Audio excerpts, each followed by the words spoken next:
My name is Darcy Berner. I'm running for Congress in Washington State's newly drawn 1st Congressional District, which would be the district that we are in.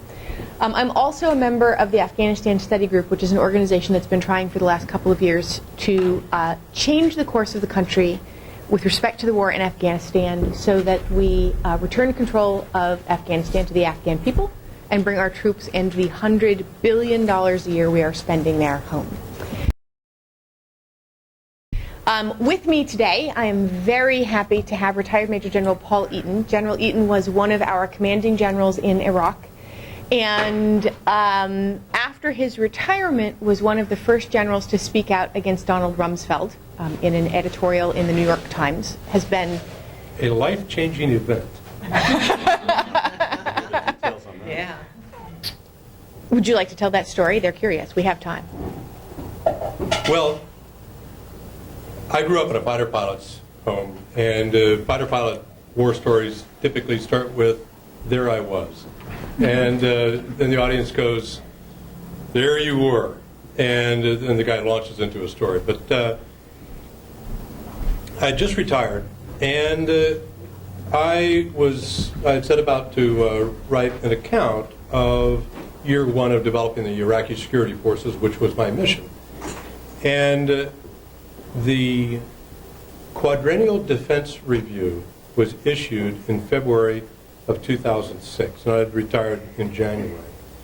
The Quadrennial Defense Review, also known as the QDR, is the document that is published every 4 years by the Pentagon that outlines programs and force structure and budget for the Defense Department for the next 20 years. So it's an important document. And the document called for a reduction of the size of the Army, a reduction of the size of the ground forces, Marine Corps, and a very slight increase in the size of our special operating forces. This is while my two sons were serving 18-month tours, one in Iraq and one in Afghanistan, and the entire Army was, because we did not have enough soldiers. So we had a Secretary of Defense who had not adapted, who had not realized the changing environment and was trying to force his vision. So I wrote a very critical op-ed that the New York Times picked up. What was it you referred to him as, sir? I referred to him as incompetent tactically, operationally, and strategically, and made the case for each level. And and I didn't think it would resonate the way that it did, because other guys had been critical as well, but the New York Times picked it up, and it turned out, serendipity, to be the third anniversary of going into Iraq the second time. So that made me the darling of the liberal media, and started this process that ended with me sitting here with you right now with Darcy Berner, because of a series of events that spun out of that. And I had the pleasure of meeting a lady who has very similar outlooks on foreign policy and national security as I do, and is not afraid of the topic. And from my perspective, I've got, as they say, skin in the game. My two sons have 5 tours in Afghanistan and 1 in Iraq between them.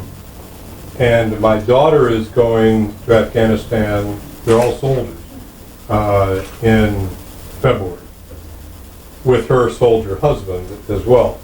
So how we do this and how we draw this down is important to me on a personal basis, as it is to all of us from a national security basis.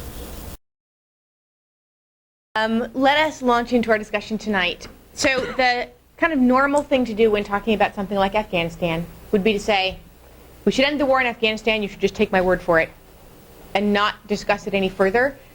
But I am actually a believer in small d democracy, the idea that we should have an informed electorate who understands as much as possible what's going on, what the choices are on the table, and is able to make them.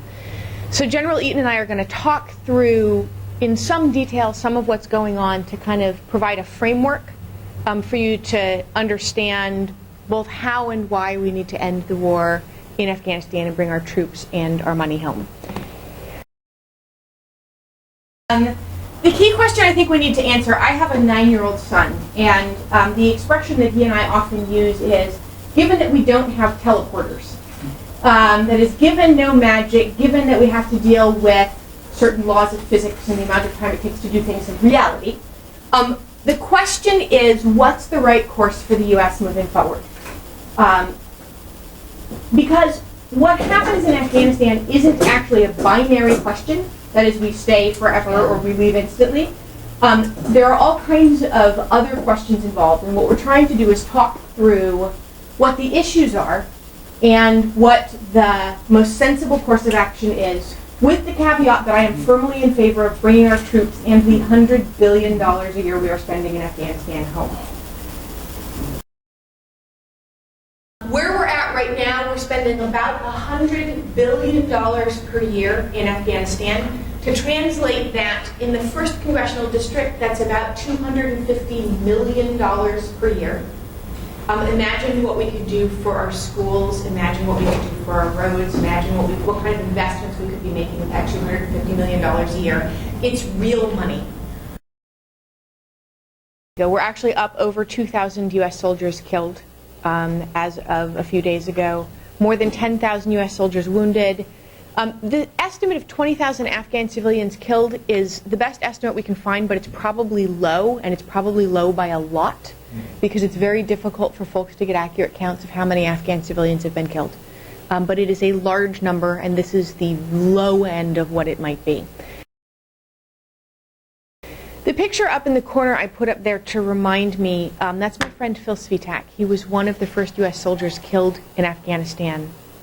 His helicopter went down in the very, very early days of the war while they were still chasing Al-Qaeda in the mountains. There's actually a book about it, about Roberts Ridge. And he left behind 2 sons, a 2-year-old and a 4-year-old, who will never know their daddy. I understand why Phil died. I don't understand why people are still dying in Afghanistan.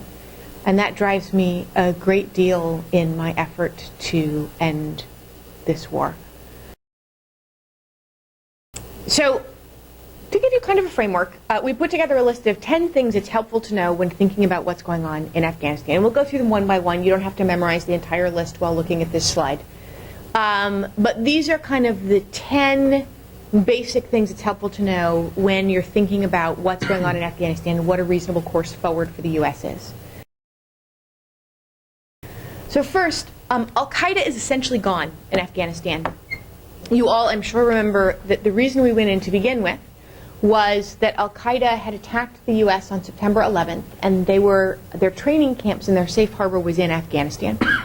So we sent folks in to take out the Al-Qaeda training camps and eliminate the threat to the U.S., and because the Taliban had sheltered them, to remove the Taliban from power. Our military forces succeeded in that mission, and actually succeeded relatively quickly and efficiently, all things considered. The most recent CIA numbers that I've been able to find indicate that the CIA believes that there are fewer than 100 significant Al-Qaeda operatives left in Afghanistan. So we're spending $100 billion a year, and there are fewer than 100 significant Al-Qaeda operatives left in Afghanistan. The military operates on a mission, a written mission that is who, what, when, where, and why. And coupled with that mission statement is a paragraph referred to as the commander's intent, which is an articulation of the vision of the commander for what he expects to get done. Things were fairly clear in the beginning in Afghanistan. Kill Al-Qaeda, disestablish their training camps, regime change, get the Taliban out of there, and that was pretty much where we stood. And under the Bush administration and under the Obama administration, we have drifted into an ever larger counterinsurgency fight, which is soldier intensive, it's very expensive, and it ultimately puts you in the middle of a civil war. So what started off as a clear-cut known mission with a defined end state has morphed into something that is far more complex and has been extremely expensive. Afghanistan is a regional problem. Oh, good, I do have a map still. So as you can see, this is Afghanistan in context. What's going on in Afghanistan isn't confined to the boundaries of the country itself. In particular, Iran has a real interest in what happens in Afghanistan. Pakistan has a real interest in what happens in Afghanistan. There's a lot of tension between India and Pakistan right now. The short version is there are folks in India who think that Pakistan should never have been made a separate country. The Pakistanis largely disagree. India is bigger and more powerful, so Pakistan, part of what's been going on is Pakistan attempted to make Afghanistan effectively a Pakistani protectorate as part of the balance of power equation with India. But it means that the Pakistanis are very involved in what happens in Afghanistan, and you can't pretend like looking just at Afghanistan in isolation from what's going on around it helps you understand either the situation or what the possible paths forward are. The other thing that's interesting is that there's significant discussion of China, which is this big unlabeled part right here, wanting to use Afghanistan as a route to the rest of the world for things like oil and other goods. All those countries have a vested interest in the outcome. So going after a regional solution from a diplomatic perspective has very high potential, and it's something that we have frankly not done a very good job at so far. Richard Holbrooke expended a lot of energy trying to do that, and we don't see the fruits of that labor yet. But every state around there has a very deep interest in how Afghanistan turns out. Afghanistan has tremendous economic and cultural problems, not just military ones. Right now, and this is post-aid, so this number is much higher than it used to be, GDP per capita is $585 a year. Imagine trying to feed and clothe and house your family on $585 per person per year. The maternal mortality rate, which is much better than it used to be, is still the worst in the world. The infant mortality rate, which is much better than it used to be, is still the worst in the world. The literacy rate is incredibly low, or put the other way around, the illiteracy rate is very, very high. And because of the disparities in educational availability for men and women is extremely high in Afghan women. That has ramifications. Not being able to read and write is obviously incredibly limiting, but it also extends to innumeracy. They haven't been taught how to count, how to do basic math, how to do arithmetic. It's very, very difficult to run your own small business if you can't do arithmetic. Even if your small business is something as simple as raising chickens and selling eggs. It's very hard to do that if you have never been taught how to do arithmetic. That turns over into the security forces development in Afghanistan. And it's very difficult to create a policeman or a soldier if he can't count or if he cannot read and write. So what that has forced us into, and fairly late in the program, this only started 3 years ago, was a literacy program in the police and soldier development arena where we can bring them up to the target of third grade level of reading, writing, and arithmetic so that they can be competent when they're deployed to the field. And what that is a brain drain from Afghanistan. If they get educated, then they get out of the country, and they may be truly well educated, but because of various laws and certification problems in the United States, they're driving cabs in New York and Washington, D.C. Yeah, it's true. There has been, at various times in Afghanistan's history, the flight of educated people, which has presented long-term problems for that country. tribes matter a great deal in Afghanistan. So this is a map that shows sort of the tribal areas in and around Afghanistan. This gigantic light brown part are the traditional areas of the Pashtun tribe. You'll notice that they go into most of Pakistan as well as a significant percentage of Afghanistan. I was at an international conference in Berlin this last November talking about Afghanistan and what happens after coalition forces leave. And I was sitting next at dinner next to two young Pashtun tribal members who were in grad school in Berlin, and across the table from the former British ambassador to Afghanistan. And the former British ambassador to Afghanistan was saying to these two young people, well, you all just need to recognize the international boundaries and accept the Constitution and get on with your lives. And the two young people looked at him and said, why should some arbitrary line that you've drawn keep us from seeing our families? There's this very different view of identity, and that people largely identify first with tribes and second, if at all, with national identity. That has ramifications for the efforts to put a strong central government in place in Afghanistan. It has ramifications for how you change things culturally. It has ramifications for the long-term relationship between Afghanistan and Pakistan. And what's going on in Afghanistan right now, at this point, is largely a civil war between tribes. The real difference here in our country, we're able to manage all of this very peacefully. We don't kill each other on the basis of our tribal lineage. And I have my service in Somalia, one tribe would stop a bus and take everybody out of the bus, and if you were not in their tribe, then they would kill you.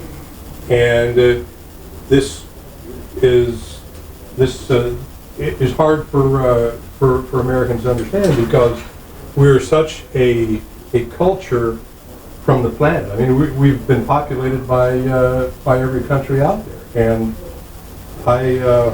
what's going on here is very high on the lethal line.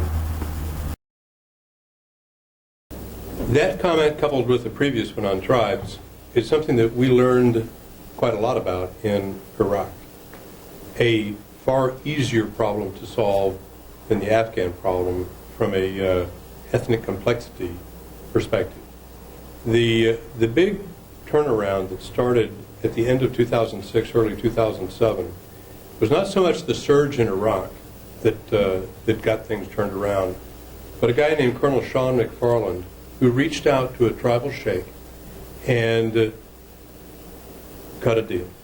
And the sheikh represented the Sunni tribes in the area, and they had concluded that Al-Qaeda was so unpleasant, so distasteful, that they were going to throw their lot in with the Americans, however distasteful that was.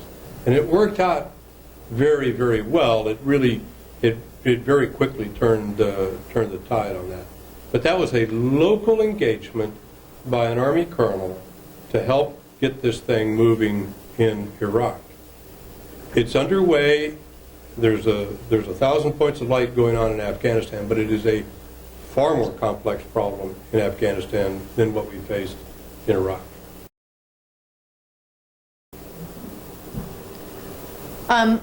Political reconciliation is essential. The only way to end a civil war, regardless of where you are, is through political reconciliation. At the end of the day, you need the folks on both sides to sit down and come to some agreement about how power is going to be allocated and what's going to happen.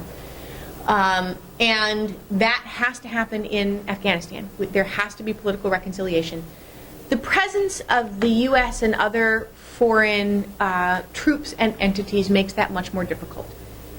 In a nutshell, the gross domestic product of Afghanistan is about $14 billion right now. Compare that, by the way, to the $100 billion a year we're spending in military. $14 billion a year is their entire gross domestic product. That's up. Under the Taliban, it was estimated to be only about $4 billion per year in gross domestic product, so $14 billion a year.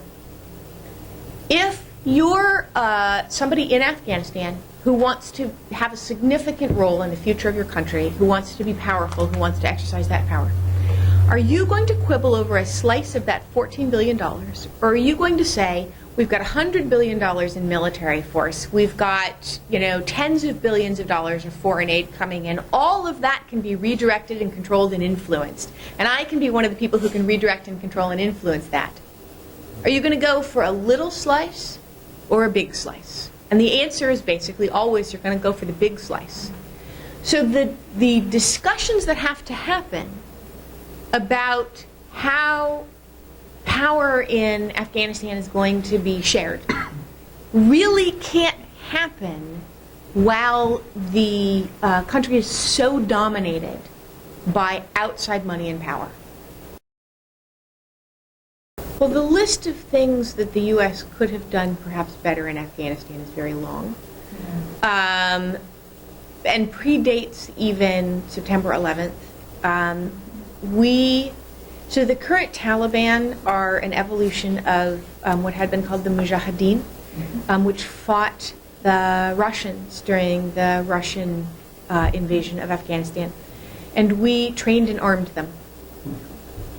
And then we left.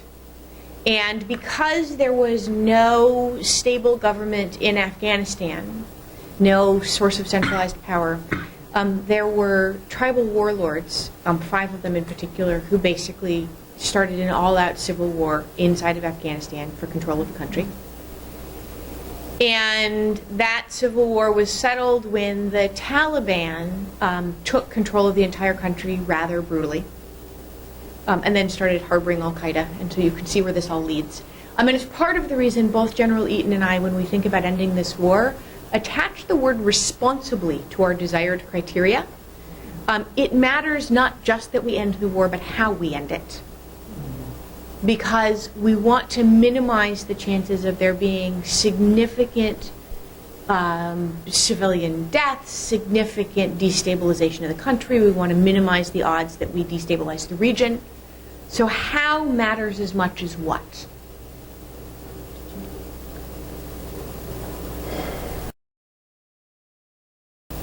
What you brought up, our initial entry into Afghanistan was not followed up by the right mix of skills and forces to allow the Afghans to capitalize on the initial success. We did not take seriously the development of the Afghan security forces until 3 years ago. So we essentially lost 7 or 8 years, and the Taliban did not sit down on their hands during that period of time. They flexed stronger, and they came back with a vengeance. We did not give the U.S. forces in Afghanistan the equipment that they needed to prosecute the war because they became, in the military vernacular, a economy of force mission. The main effort was Iraq. So all the helicopters that that U.S. forces in Afghanistan should have had were diverted to Iraq. Helicopters in particular, infantry in particular. So we did not cover ourselves in glory as far as a national set of priorities to ensure that our guys in Afghanistan were well served. One of my personal biggest frustrations with the Bush administration, there are many, I think, for all of us, but I had a tremendous amount of respect for Colin Powell. And there was a military doctrine called the Powell Doctrine, the gist of which was, if you're going to go in with such overwhelming force that you are guaranteed to win and can get back out. Which the Bush administration casually tossed aside as though it didn't matter. They went in with too little force. They didn't have a plan for getting out of either Afghanistan or Iraq. And we have been paying the price ever since. I don't think you've ever heard me praise Colin Powell before, sir. One of my heroes. But I'll give you an example. I mean, it's a very simple example. My wife and I were visiting our daughter at the University of Florida, and a hurricane comes rolling in, so we had a plane to catch in Georgia, and hopped in the car and got out of there very early in the morning. Terrible winds and thunderstorms and all that happens. As we got across the Georgia-Florida border, sun came up, and there were convoys after convoys of electric utility vehicles going into Florida, because we know that that's what happens. The lines go down, and so we know how to do this. And that did not happen for Iraq. That did not happen for Afghanistan. We went in with the wrong force mix in both events. We did look like an infantry combat-oriented force, as opposed to the words of one colonel. My oldest son's brigade commander showed up in the New York Times, a guy named Schweitzer, and he said, "I've got enough combat power to do what I have to do. What I need are nurses, doctors, agricultural experts, water engineers." That's the mix that we did not send in there. And so rather than appear to be a force of good, we were a force of oppression, as you just mentioned. When I talk about what happened to us in Iraq and what's happening to us in Afghanistan, I'll ask a question to the audience. How many people here, during a traffic stop, have attempted to bribe an American policeman? Please do not raise your hand if you have. We'll blur it out on the video, I promise. And, for us, the rule of law, we're a country of laws, trust in our judicial system, and it would never occur to us because the repercussions are so awful. But that's not the case in so many countries, and very much not the case in Afghanistan. And it's an issue because if what you want is for the Afghan population to embrace the Afghan central government and the laws that the country has passed, they have to believe that government is legitimate. But if they fear their local police officer more than they fear the Taliban, then you can't get that level of legitimacy and consent. And that has huge ramifications for what's possible right now in Afghanistan. The level of corruption is quite an enormous issue. Very frequently, the Afghan population fears their police more than they fear the Taliban, and Taliban justice is harsh, is rude, but it is justice, and that is what the Afghans are lacking greatly. Counterinsurgency versus counterterrorism. I had a long conversation. General Eaton once made me read the U.S. Army's counterinsurgency manual. He promised me it was entertaining reading. You can get it on the Kindle. Who knew? In a nutshell, there are two basic possible missions we could be trying to achieve in Afghanistan. One of them is the mission we all thought we were engaging in when we first went in, which is counterterrorism. There are bad guys there. We go kill them. We come home. Right? That would be the counterterrorism mission.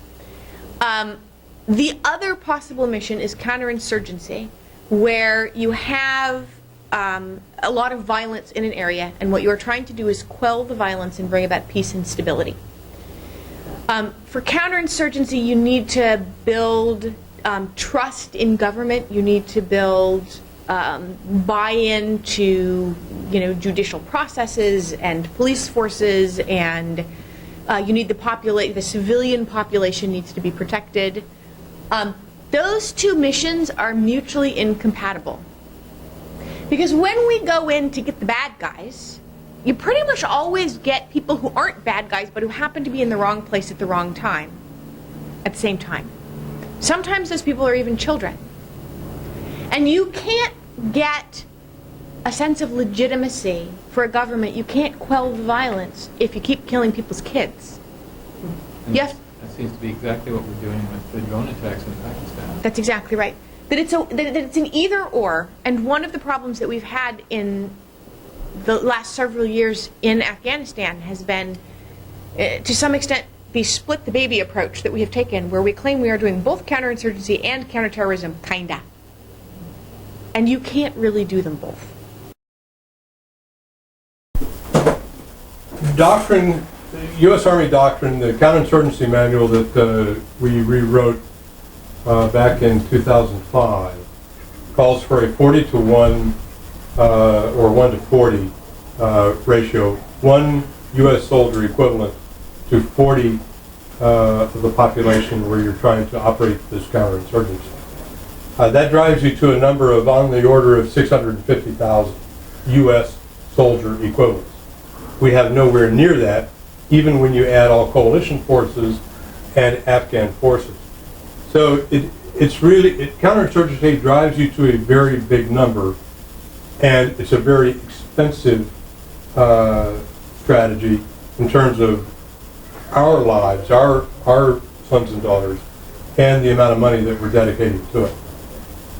It is a terrain-oriented approach. Military operations are either terrain-oriented or force-oriented. And if you're terrain-oriented, you seize terrain and dominate the terrain, which is essentially what counterinsurgency is. You go into a village, you secure the village, you ensure that the Taliban are not going to create an influence in the village. A force-oriented approach, which is the counter-terrorist, you have your intelligence systems, you identify your objective, you go in, you kill the opponent, and then you come back out. You do not have to leave forces in contact. All right, so here's the really controversial statement in the room, and I have been in many rooms where this is, including rooms filled with Democrats, where this is a very controversial statement, but I'll ask. How many of you think that the fate of women in Afghanistan matters and should be a factor in what we do moving forward? It matters to them, but it doesn't matter to us. Ah, yes. See, that's the. So there is the debate. When I was working with the other folks on the Afghanistan study group, in most of the meetings we had, I was the only woman there, and we would be discussing various aspects of what the outline of our proposal was going to be. And this issue would come up and all the guys would say, oh, it doesn't matter. Wait. It does matter. And it matters not just for humanitarian reasons, though it matters to me for humanitarian reasons. It also matters because you can't build a political coalition in this country to end the war if you don't have women with you, and women in this country care about what happens to women in Afghanistan. From a very practical perspective, you actually have to address this. So this is a picture of a bunch of Afghan women. This is actually them participating in the work that a non-governmental organization is doing to teach them how to raise chickens in order to support themselves and their families and feed themselves and their families. There's a lot of really good economic work going on with women in Afghanistan through organizations like this. I send a contribution every month to one such organization called Women for Women International, which takes women into a program for a year. It gives them a basic set of skills about how to support themselves and their families, as well as a community of other folks nearby that they can rely on, and then after a year graduates them, and they go off and hopefully are self-sufficient and successful. When we think about what we can do to help women in Afghanistan, there is a tendency to draw this false choice. And the false choice is either we're in there with guns forever, or we don't care about what happens to them at all, right? That's the false choice that's presented, but that's not really what the choice is. I will give you another example of something that's making a difference. So, there was a study that was done by the Heinrich Böll Foundation last October that found that more than 90% of adults in Afghanistan watch television on a regular basis now. It's not necessarily that they have televisions in their own houses. They might go someplace else to watch television, but more than 90% of the adult Afghan population watches television on a regular basis. And the numbers 1, 2, and 4 television stations in Afghanistan are a company called Tolo TV. Tolo TV is a partnership between one of the old Afghan families and an Australian television station, an Australian television network. And they create shows of, by, and for the Afghan population. So they're created in Afghanistan about Afghan topics with Afghan actors and Afghan crews. And they have already started to change some of the stories in people's heads about who they are as Afghans. I'll give a couple of examples. One of the problems we talked about earlier is this problem of there not being this really strong sense of national identity, that the sense of tribal identity is much stronger than the sense of national identity. Most people in Afghanistan have never been outside of their own village. They have no sense of the rest of the country. And so one of the most popular shows on Tolo TV is this travelogue, where they have this goofy guy who goes to different places in the country, and he'll go to some village and he'll show people around what's going on in that village and what the natural local stuff is, and he'll have dinner with people and he'll joke with them. And it's an incredibly popular show, but it also gives people a sense of identity, a bigger sense of who us is than they have had previously, which helps a lot when you're trying to convince people to buy into this idea that they are a part of one whole. Another show that they've done is a soap opera. They don't call it a soap opera, but it's a soap opera. Where one of the stars is a young woman who, in this storyline, was promised in marriage to a young man. She was promised before she was even born to this guy, who turns out to be an abusive opium addict. And she doesn't want to marry him, I think understandably. And so there's this whole storyline about her deciding she doesn't want to marry him, and him beating her so badly she has to go to the hospital, and everybody rooting for her, and kind of all of that plays out. And it was interesting because they were doing polling in Afghanistan at the time, and overwhelmingly the support of the Afghan population was with the young woman. We changed the stories in people's heads about who they are and about what acceptable behavior is and about how life ought to work. And in so doing, we change reality. There was some work that was done by Grameen Phone in Bangladesh, which is a relatively comparably impoverished conservative Muslim country. And Grameen Phone went in and they were doing micro-lending programs for women in Bangladesh, where they would the women would buy phones and minutes, and then they would resell the minutes to other women in their village. Because in these cultures, when you get married, you go off to live with your husband's family, and you might never see your own family again or talk to them. So it was a big deal to be able to communicate with their families and with each other. But it also turned the women who had these phones into economic engines in their own households, which in an incredibly impoverished country is a really big deal. When they can sell minutes to neighboring households, and that makes them economic engines, it changes the dynamic in the household, which changes how society treats women in a way that trickles up from the bottom. It matters to me what happens in Afghanistan. But this idea that the only thing that we can do to help them is keep a whole lot of guns there is a false choice, and we need to understand that. I'm not under the misapprehension that the Taliban are in any way good people. They are not. I got to talk, while I was in Berlin at that conference, there was part of the conference where there were about 25 of us in a room in the German Bundestag, which is the German parliament building, including the former British ambassador to Afghanistan and a couple people on the Loya Jirga, the High Council of Afghanistan, and some German parliamentarians, and a variety of other people, and 3 senior members of the Taliban, roughly speaking the people who would be considered to be number 2, 3, and 4 in the Taliban. And I was the only American in the room, and there was this discussion going on, and it was all men talking. About a third of the people in the room were women, but only the men talked. And over again, these 3 members of the Taliban kept saying, all we want is to reunite Afghanistan and bring it peace. All we want is to reunite Afghanistan and bring it peace. So one of the people who was there said, you were last time you were in power in Afghanistan, you did unconscionable things to ethnic and religious minorities in Afghanistan. How do we know you won't do that again if you're part of some power sharing arrangement in Afghanistan? And the Taliban leader who responded said, "Oh, we understand that we made some mistakes. We will respect the rights of ethnic and religious minorities in Afghanistan. We won't do that again." And I'm thinking there's something missing from that statement. So I raised my hand, and because I'm an obnoxious American woman, and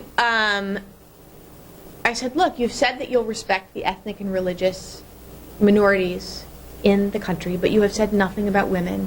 If you are part of a power-sharing arrangement, will you respect the full economic, social, and political equality of the women who are more than 60% of the Afghan population?" And the answer was, I'm paraphrasing here, "Hell no, how dare you ask?" And when they were at the White House a few weeks later, they apparently demanded that no women be allowed in the room. I'm very happy to say that the White House did not accede to their demands. But I don't want you to misinterpret anything I say as I approve of the Taliban. I do not. I will probably spend a significant portion of the next couple of decades doing everything in my power to keep them and people just like them from having any significant amount of power, because I think the fundamental human rights of every person on this planet matter. But when we are thinking about what we can do for women in Afghanistan that will help them most of what they need is about economics and culture. Most of what they need at this point from us. Go ahead. How many, what percent of the women in Afghanistan are actually the heads of the households due to deaths from the conflict there, or the fact that their husbands are out fighting? A fairly high percentage. You noticed the 60%. So one of the things that was interesting to me about the 3 members of the Taliban I met is that they were all about my age. I'm 41, in case you all are wondering. I will look it someday, I'm sure. But that's unusual because there are very few men in that age bracket in Afghanistan. My sister, the FBI agent, who works, among other things, on al-Qaeda counterterrorism, and I were having a long discussion about women in Afghanistan one afternoon, and she said that their estimates are that the number of women between the ages of 30 and 50 in Afghanistan outnumber men by somewhere between 2 to 1 and 3 to 1. Because during the war with Russia, an enormous number of them were killed. And then during the civil war that followed, an enormous number of them were killed. And then in the early portions of the war with the U.S., an enormous number of them were killed. And it was mostly those men who were getting killed. So there's a tremendous gender imbalance. But it means that the estimates are that more than 60% of the Afghan population is female. The other thing that is worth noting is the Afghan Constitution has a set-aside for women in the parliament, and it says that at least 25% of the people elected to the parliament have to be women. In the most recent parliamentary election they did, more women won than the set-aside called for. So more than 25% of the Afghan parliament are women, which represents tremendous progress on the part of Afghanistan. That's more than here. It also means that the percentage is higher than the percentage in the United States Congress. Finally, and we talked about this earlier, but Pakistan is deeply entwined in this entire puzzle. Most of the folks I know who work on this set of issues for a living describe themselves as working on Afghanistan, Pakistan, because they're too intertwined to actually readily separate them. And it's useful for us to understand that when we're thinking about what the options are. When you look at Pakistan, when you go back to the Vietnam War, we had a failure to isolate the objective because the Viet Cong and the North Vietnamese had safe haven in Laos and Cambodia. And in theory, we were not allowed to cross the border. We did it, but it still did not solve the problem. We have a similar problem with Pakistan offering safe haven to the Taliban and other criminal terrorist networks operating out of Pakistan. So we have a very difficult ally in Pakistan And frankly, we haven't covered ourselves in glory in trying to buy down the distrust on their part towards us. And there's some fairly simple fixes that could be installed, but if we want to help solve the Afghan problem, we've got to reach out to Pakistan. So how do we end the war? Assuming that we've gotten through all of this, and you think it would be nice to end the war, bring our troops home, stop people dying, save the $100 billion a year that we're currently spending on our military presence in Afghanistan, spend it on schools and roads and bridges, and return control of Afghanistan to the Afghans. What is it that we need to do to make this happen? The first thing is we have to pressure the president, whether it is this president or some hypothetical future president, because whoever the president is, they have a tremendous amount of ability to determine our course moving forward.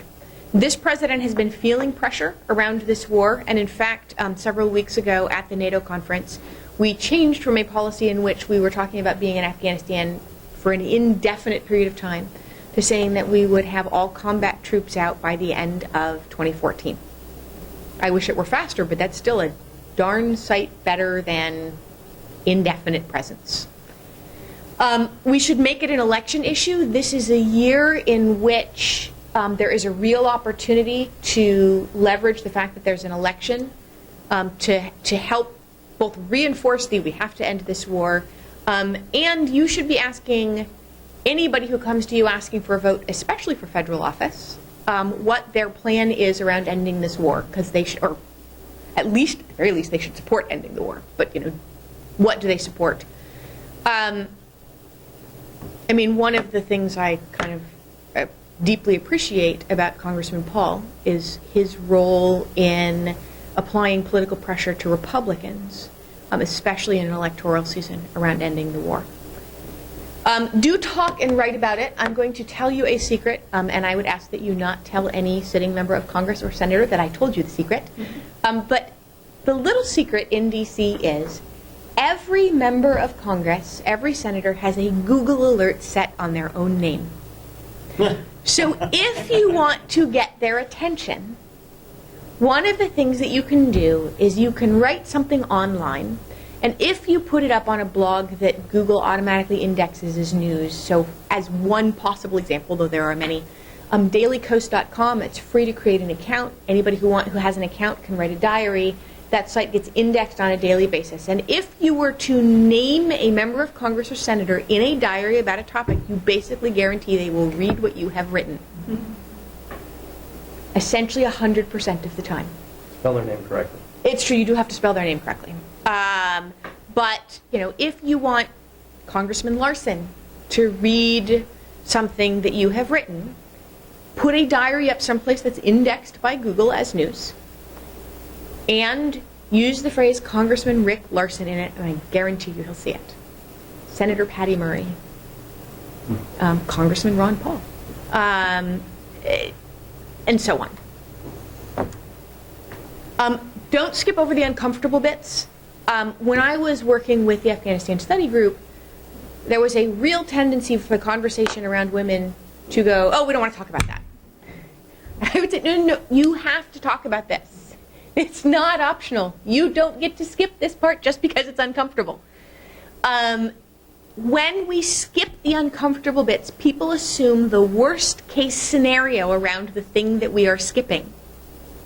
So if we skip talking about women, the natural assumption is, well, that means the worst possible outcome for women in Afghanistan. And that doesn't have to be the case. It's why I went to such trouble to talk through it here and what we can do that will actually make a difference.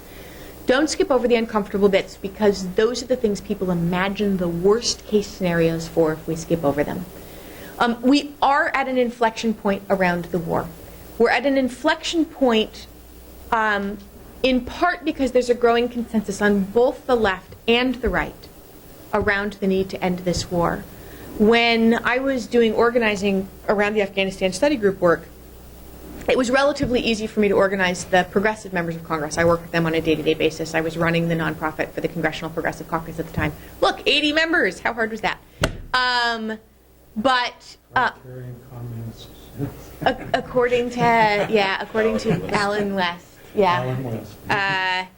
who wouldn't know a communist if one bit him in the tuchus.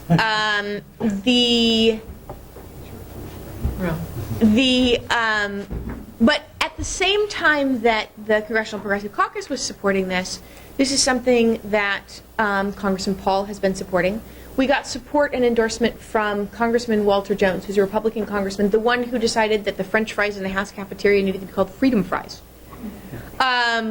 But he's correct on this issue. He organized a bunch of the Tea Party freshmen so that if you look at the votes in the House on ending the war in Afghanistan, what we've been seeing is a left-right coalition. It's only the people in the middle who seem to be incapable of understanding that more than 80% of the American public would like to end this war and bring our troops and money home. I would argue that perhaps they are not really in the middle. Perhaps they are someplace else altogether. But because we have people on both the left and the right in agreement on the need to end this war, that gives us a real opportunity to make sure that we do end it.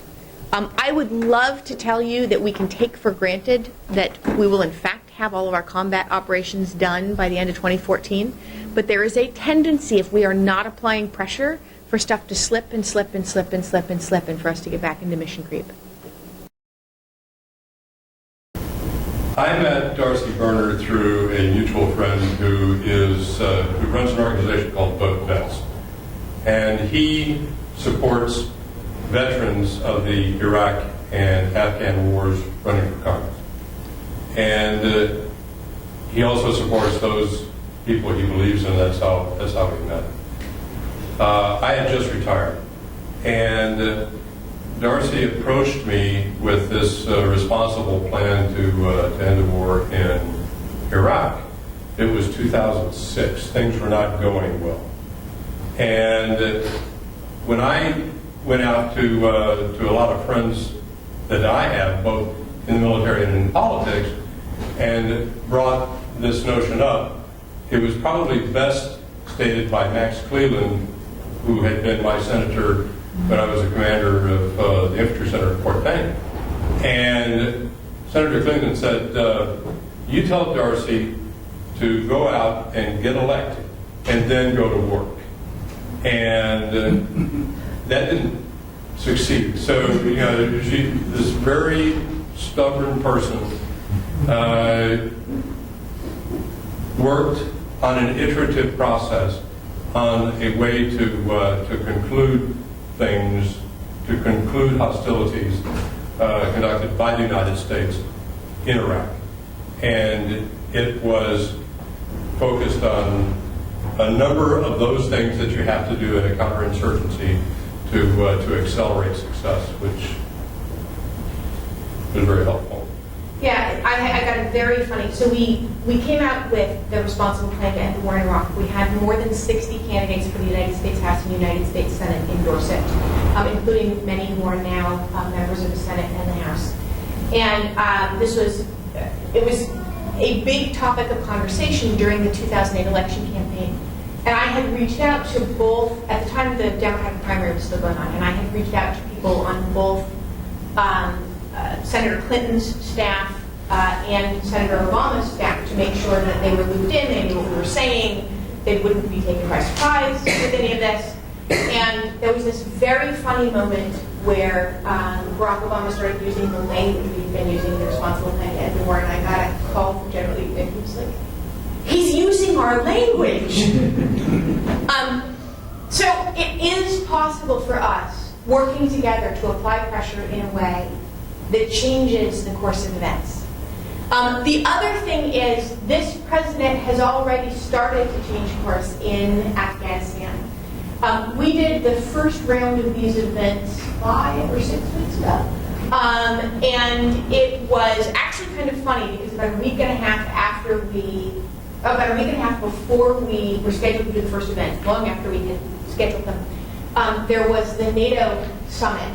And at the NATO summit, President Obama announced that we would be ceasing combat operations at the end of 2014, which is huge progress. I wish it were faster, but that's still a big step forward, because up until that point, there had been this indefinite commitment to an ongoing military presence in Afghanistan. So that was a big change, of course.